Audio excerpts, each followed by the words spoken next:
Hi, my name is Alyssa Pinkowski, and I am a choreographer. My full-time day job is I work for a crisis center, and I'm a community educator. So I go out into schools and community centers, libraries, other public gatherings, and I talk about different social justice issues. So my day job is as a social worker. But I also am a dance teacher and a choreographer. And being a choreographer is probably like one of the highlights of what I get to do in my life right now. I really, really love choreographing.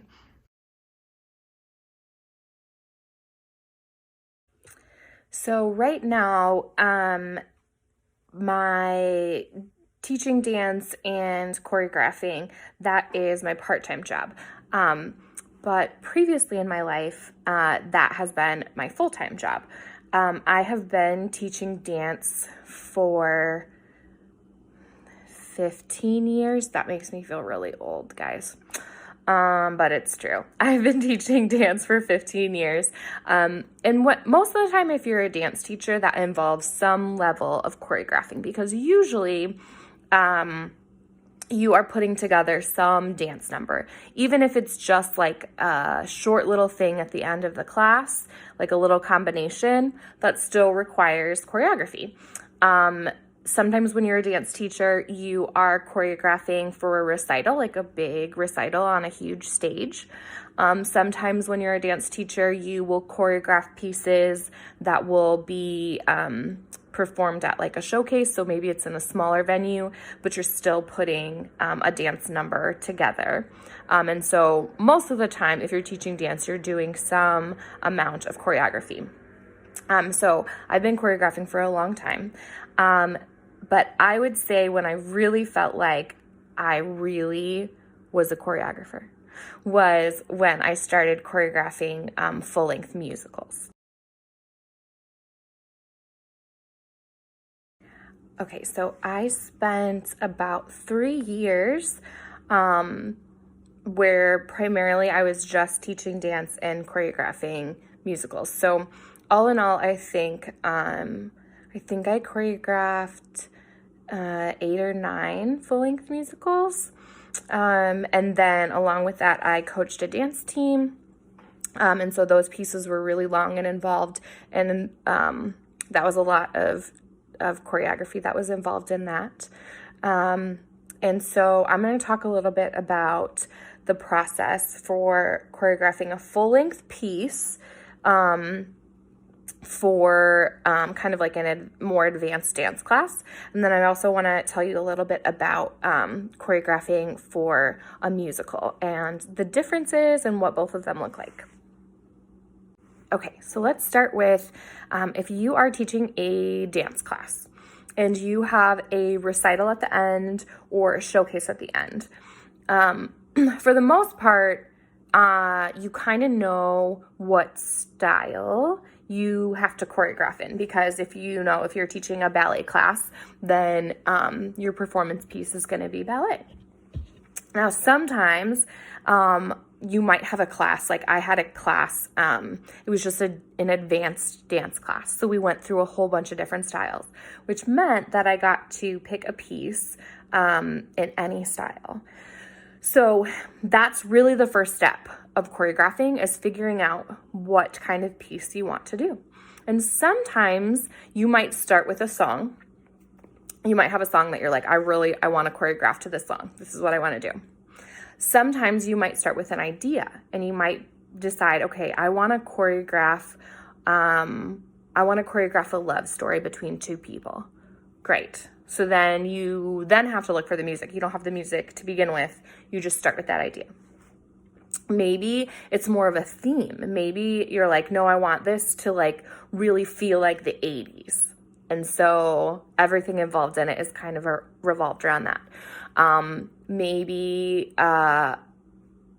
like if it's for a class, sometimes what you start with is I want my students to have a better idea of timing and rhythm. So this dance is going to involve a lot of timing and rhythm. And that's kind of where you start. So you can start a bunch of different places. It doesn't matter. And everybody's process is going to look a little bit different.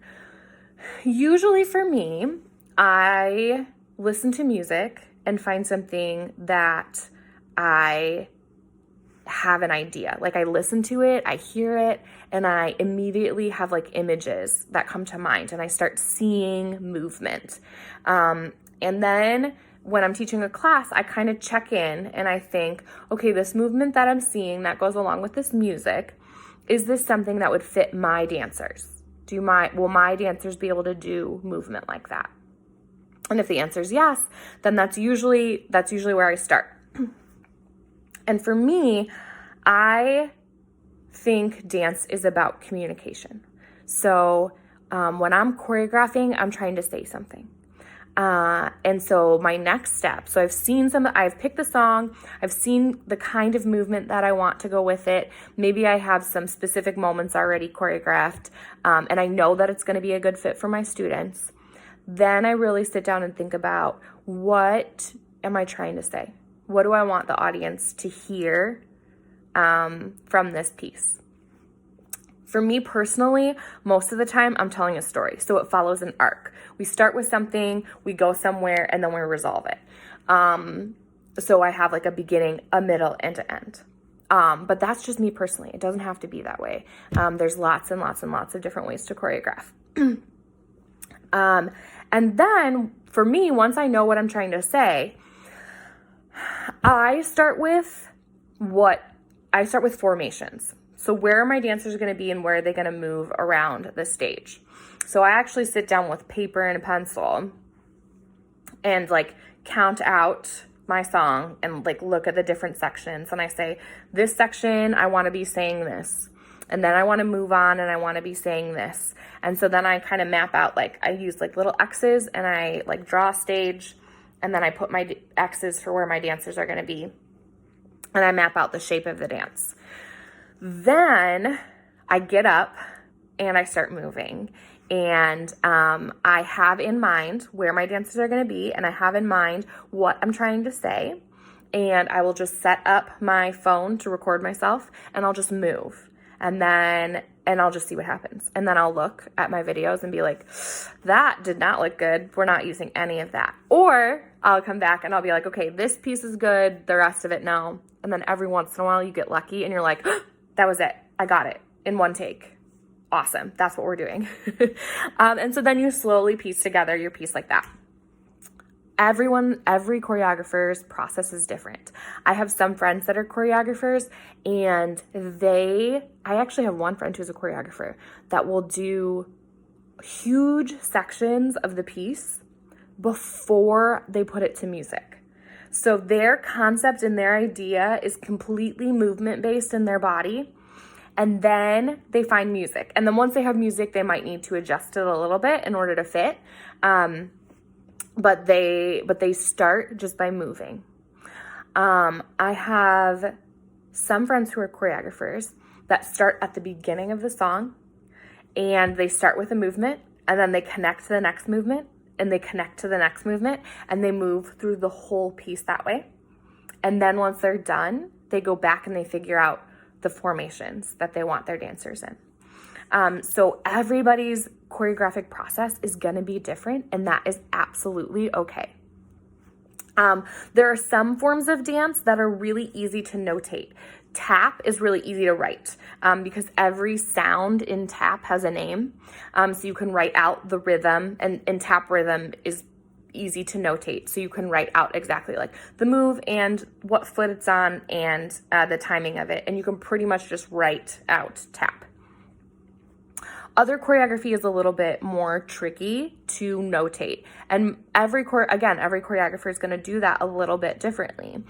I mostly, at this point, use videos to help me remember because that is easier than trying to explain, your right hand kind of moves over your head and then your fingers spread out and then it it's just kind of hard to write that out. So I mostly record.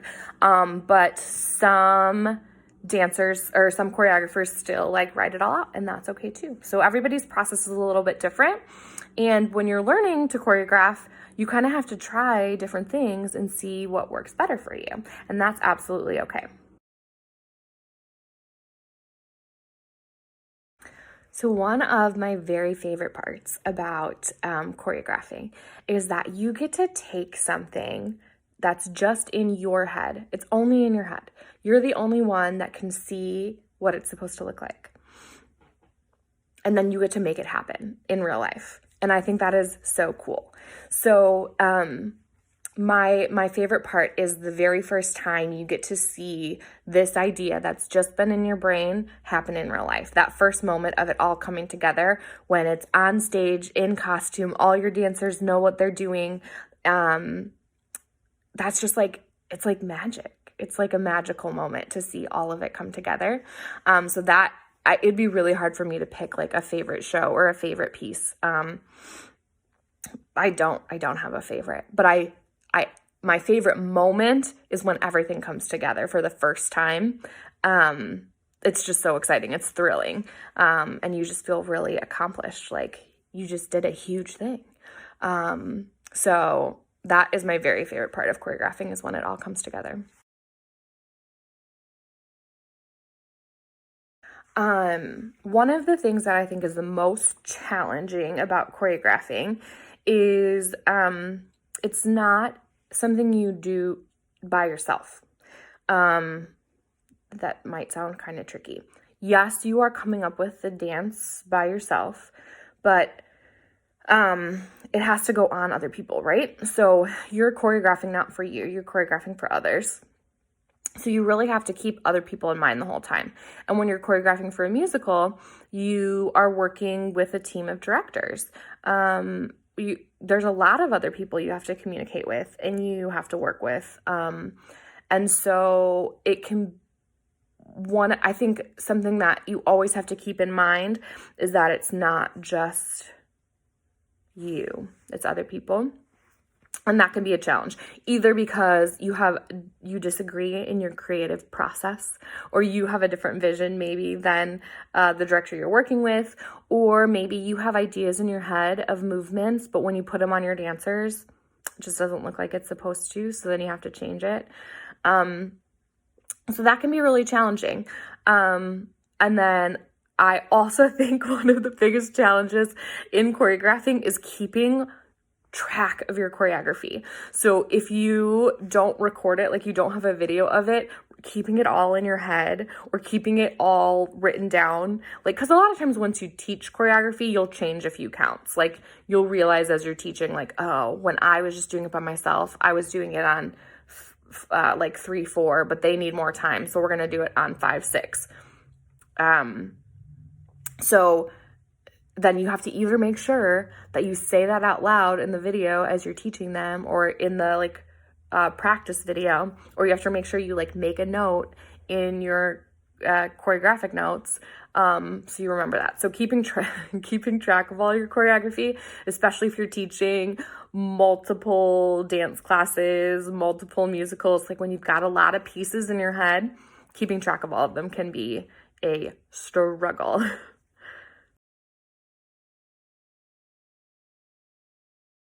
So I always want dance in my life. I always want to keep choreographing. Choreographing is how I express myself, because I don't think I'm a super articulate speaker. If you can't tell by all of my like ums and uhs and talking with my hands, right? I'm not necessarily a great communicator when it comes to speaking. But I feel like I have things to say. And my favorite way to say that is through movement. And one of the reasons that I like being a choreographer and not just a dancer is I get to choose the story then. As a dancer, you're taking other people's choreography and you're performing them. But as a choreographer, you get to tell the story. You get to pick it. And I love being able to communicate stories and ideas and messages through movement. I just think it's a beautiful way of storytelling. And it's like a privilege to get to put your story, your ideas on to other dancers. I think that's a privilege, and yeah, I love it. I wanna always do it. There have been parts of my life where it has been my full-time job, but currently it's not. And that is something that I want to kind of leave you with is maybe performing arts is something you will do full-time, and that'll be like your whole life. And that's amazing. Go for it. Do it. I hope you love it. Maybe some of you will fall in love with it, but be like, but I don't think I want this to be my job. That's okay. You'll find ways to keep your art in your life. And I think it's really important that everybody has some kind of creative outlet. So whether it's performing arts or it's another kind of art or creative outlet, like I think that's really, really important. And if your art, if your creativity isn't your full-time job, that's totally okay. There are ways for you to keep doing that, even if it's not your full-time job, and do it. Do it. Keep creating, keep doing art, keep being creative.